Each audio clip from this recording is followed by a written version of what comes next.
to another In Conversation. I'm so happy that I've got the amazing Izzy Salva here today, who's going to talk to me about romance and modern romance.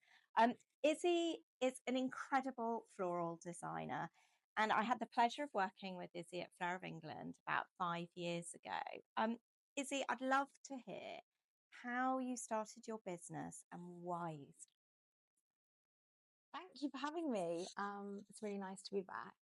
I started the business sort of halfway through the pandemic because I didn't feel creatively fulfilled in the PR world that I'd found myself in. And I started it as a kind of side hustle. I was just selling dried flowers on Etsy, and then it got more and more popular, and it started to take over our one-bedroom flat, and I had hundreds and hundreds of buckets of flowers everywhere, and I was staying up until midnight every night boxing up flowers and then still working a 9 to 5 every day. I did that for 6 months until I just couldn't anymore, and then I took the plunge and quit my job and retrained in wedding flowers at that point because I wanted to move away from dried.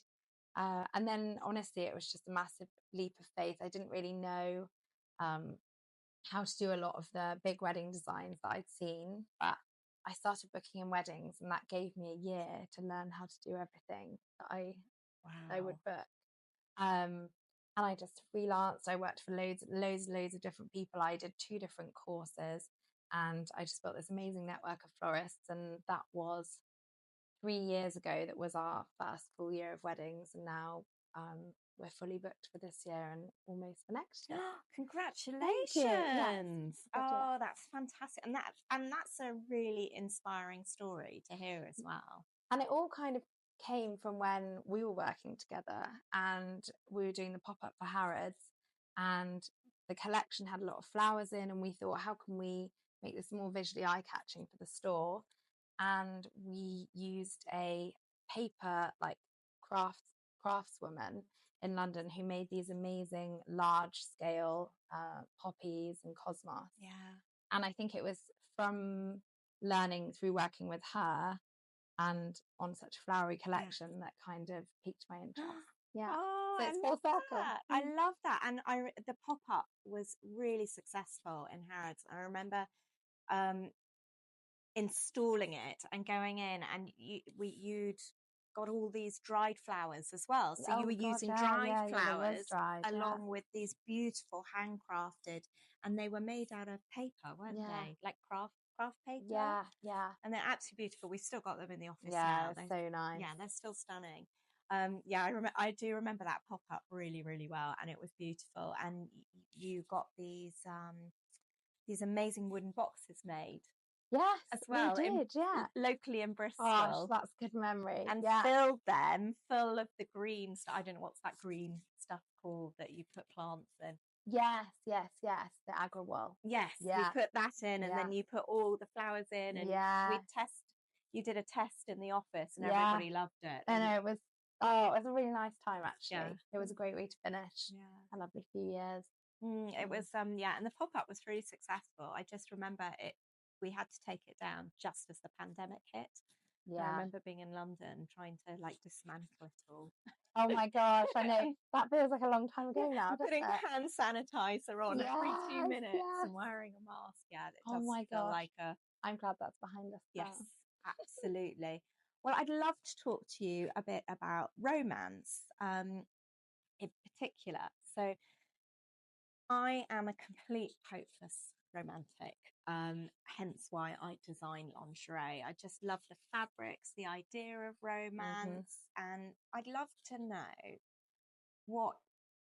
how romance influenced you in your floral designs, and when you're talking to the modern bride, are they interested in romance, and does it become part of your work? That's a really good question. I think that romance has changed a lot, and I think that weddings are becoming more romantic again, but in a different kind of way. And I think people are looking quite often over the last few years. A lot of brides have asked for something different. They feel oversaturated by white roses, and everyone's been looking for something different and unique, and now I'm seeing it come back around to more of like a fairy tale, wild, and like more kind of truer to nature kind of romantic look, which is really great for me because I much prefer to work with wild British flowers and um, try to reflect the work of Mother Nature in our work as it is. So everything that we do looks like it's grown where it is and looks like it could have just been plucked from a meadow. So I do think there's a kind of, people are looking more to that more authentic sort of fairy tale romance now, which has been really nice. I think, I think weddings are all romantic in different ways. It is a romantic industry to be in. I think the process of planning a wedding is not very romantic. So I think that sometimes I don't see the most romantic parts of it, but on the day, yeah, when it all comes together, it's a dream. Yeah. And you're part of, you play such a big part. Flowers are such an amazing part to a wedding. Yeah. And they can, well, in my mind, I mean, I planned my own wedding a really long time ago, but it can really just add that extra dreaminess, that extra romance, the fragrance as well. Also like a softness, I think, to whatever setting a couple chooses, that all the edges can be softened by flowers and the outside brought inside as well. And fragrance is really important. And actually this season that we're in now, late spring, early summer, is my favorite for peonies, sweet peas, garden roses, everything that smells so good. And the human brain often connects a memory to a scent. And I love to be able to tell the couple which flowers they've had that have made the room smell the way they have, so that they can then choose them later on and be reminded of their wedding day. That is a really romantic That is touch. romantic, yeah, that's beautiful. Yeah, absolutely. What a lovely thing to do. So do you think that there is still a part for romance to play in 2024 in this modern sort of digital world we live in? Yes, definitely. I've been thinking about this a lot, and I think romance is different now, and I think for in a good way. And I think the younger generation, the generation like even below me, are changing the way that romance is, and I'm really quite inspired by that. I think it's become less about the grand gestures that we saw in films, like when I was growing up as a 90s kid, and it's more moved to listening and understanding. And I think that the younger generations are so amazing at being able to be a bit more in tune with their feelings. And things like love languages, people actually want to know what their love language is and want to tell their partner what that is. And I think that romance has moved more to understanding what's going to be needed from that person. And like for me, like the most romantic thing that Nick could do is, after I've had a really long day and it was my turn to cook dinner, I come home and he's cooked dinner. And then or washed up or woke me up with coffee when I'm really tired without being asked. And for me, those things are the most romantic. And I think in a world where everything is so expensive, small gestures and are just the way forward. Yeah. It's I think about romance a lot as well, and also love and relationships, because I've got 2 teenage boys, and I think their generation is so different to the way that we were brought up, because they've had smartphones and screens. It's all part of their upbringing. But I went to a talk at one of their school about positive masculinity. And that was really, really interesting, because they are so bombarded with so much negative response, especially to young men. So I was quite moved by listening to how our young people are so affected by screens and what they see, and they don't even know half the time. And that's why I really wanted to talk about romance. And I've been talking about romance to my teenage sons. Of course, they don't want to know, but I'm hoping that they'll listen to me about what it is to be romantic, and what it actually means in 2024. And I think it's different for everyone. Like 100%. But I do think that there's much more talk about unlearning toxic masculinity and allowing for there to be room for men to feel like they can be romantic and it not be a negative thing, and also open themselves up for wanting romance themselves, which is really a really nice thing. It is. It can, and it can only be really positive. It's positive for everyone. Yeah, definitely. It's so lovely to have Izzy here today and talking especially about romance, because I know you've got a really important day coming up really, really soon. Are you okay to talk about it? Would you like to share? I'd love to. Yeah. Fantastic. So I met Nick 5 years ago when I was actually working at Fleur of England. We got engaged last year in Wales, and decided really quickly that we wanted to get married somewhere surrounded by flowers and nature, and also somewhere that we didn't feel like we hadn't seen too much of. Okay. So we went to Somerset, and we haven't spent that much time there, and we've chosen a manor that was actually built in 1540, and it stayed in the female side of the family for the whole time. Wow. Yeah, so it's amazing. It's got so much heritage, and the family that own it are amazing, and we're getting married in the walled garden there outside, so the weather better be good. It will be. And then we're just having a reception in the woods, so super full of nature and flowers, and it sounds magical. Yeah, it's gorgeous. And I'm not doing my own flowers. Everyone asks me that. I'm not. No.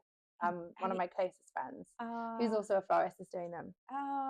That's really nice. We're having lots of peonies, nigellas, everything local. So the brief was just there's no colour palette because my bridesmaids are in white. So just whatever colours, whatever flowers, just loads of them. I can't wait to see the pictures. It's going to be really, really romantic. So, Izzy, I'd love to know: are there any particular blooms that you think have they're like symbols of romance that you'd like to talk to us about today? Because I feel like you've got so much knowledge. I just want to know more. Well, actually, in the Victorian ages, flowers were used as a way for people to send messages when they couldn't actually send what they wanted to say. It's a whole language called florography. So if you received a bunch of ranunculus, it meant "I'm dazzled by your charm," which I think is so sweet. And a bunch of red tulips meant "yes, I'll be yours." And so like these like relationships that couldn't actually exist on paper because they were forbidden, carried on through the sending of flowers. Wow. So because of those kind of connotations from the Victorian age, a lot of that has carried on. There's some really nice books on it, and actually a lot of almost all flowers have a meaning from that time. Wow. So roses are traditionally really romantic. But I think that there's more cottage garden flowers that I would think of as more romantic. Cosmos are my favourite because they move in the wind so much, and they come out in late summer. I think sweet peas, because of their smell and their scent, are really romantic. A lot of people like to use astrantia as well for luck. What does that look like, flower? It's like I don't really know how to describe that. No, this one here, this is nigella. This is really pretty. It's beautiful. Yeah, I grew this. So it's like, is that from your garden? Yeah. Don't be fooled, I don't grow that much. And cornflowers as well. Yeah, I think they add they're sort of quietly romantic, and I really like flowers that dance and add movement to a bouquet, so that feels like it's like a living thing of its own. So yeah, roses maybe more traditional, but I think we're finding new flowers now. Yeah. And have you seeing any particular trends coming through for the modern bride?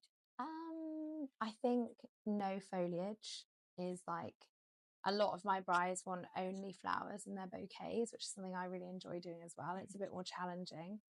I also think people are opting for longer tables now instead of a round table, a long table, which is, I think, much more sociable and can be dressed in like a much more varied ways than just a round table.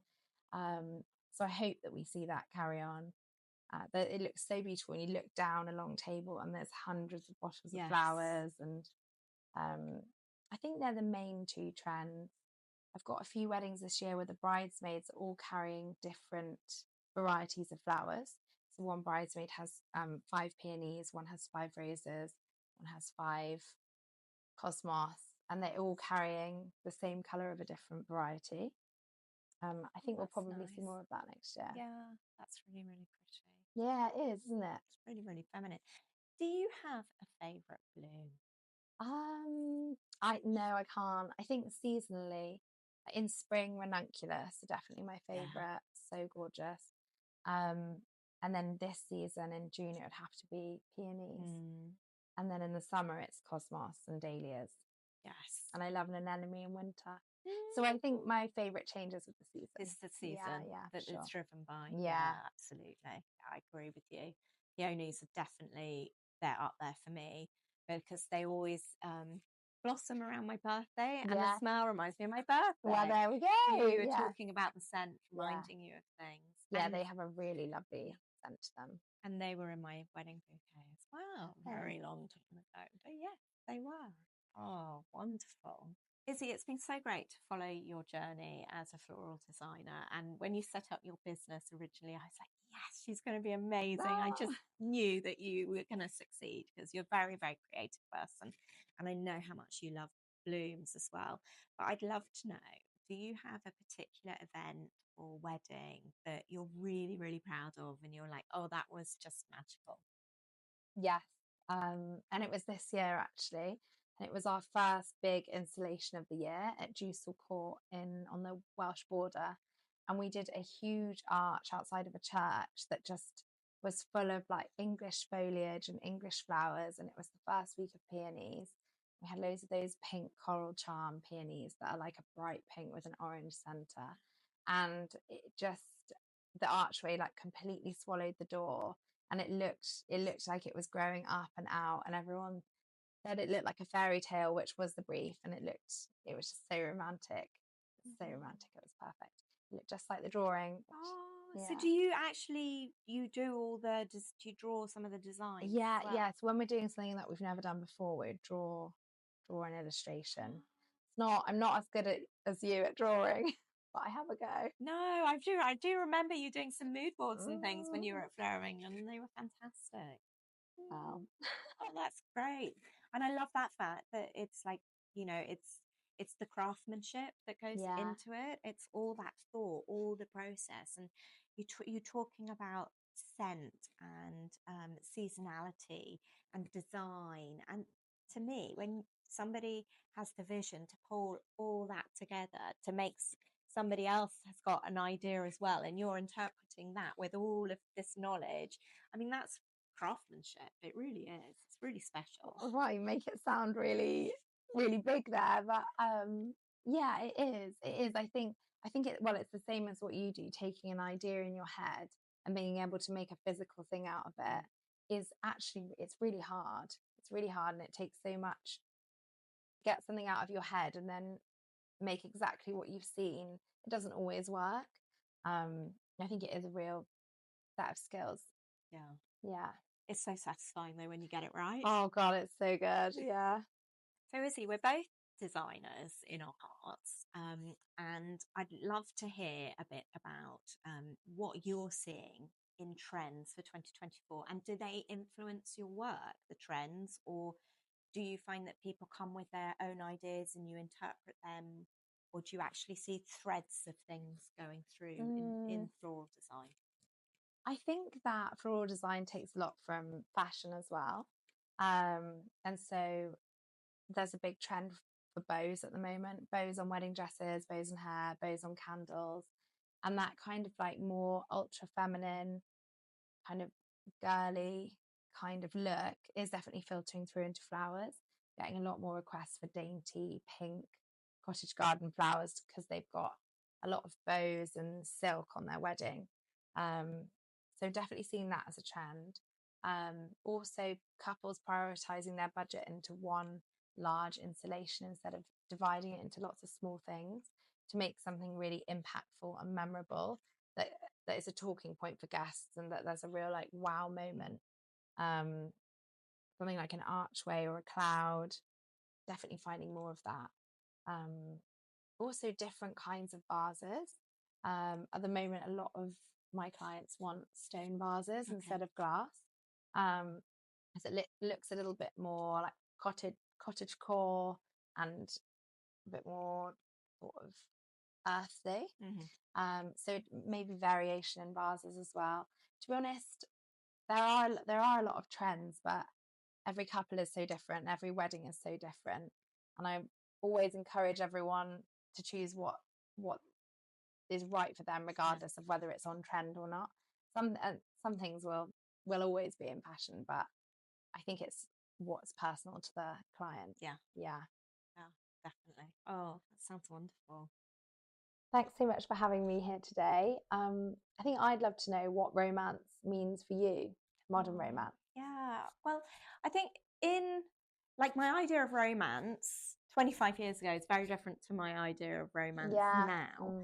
But it's almost like a feeling for me. It's an emotion. It's like that little sort of take your breath away like moment. And I've been married to James now for 19 years, and his romantic gestures are kind of like very similar to what they were 20 years ago. He kind of writes me little odes, which I find really amusing because it makes me laugh. And to me, that's really romantic that he's taken the time to write something to make me laugh, just, to like brighten up my day or what have you.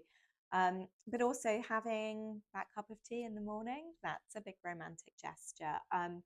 But I do absolutely love flowers. My birthday is June, and and all my friends know how much I love flowers, obviously because I'm always drawing them and designing with them. And so I do get flowers a lot from my friends as well, which is really nice. And so that's romantic in a way, too. It's like, a girlfriend's thinking of me and she wants to send me some flowers to say, well done or happy birthday. So I think, that's part of it too.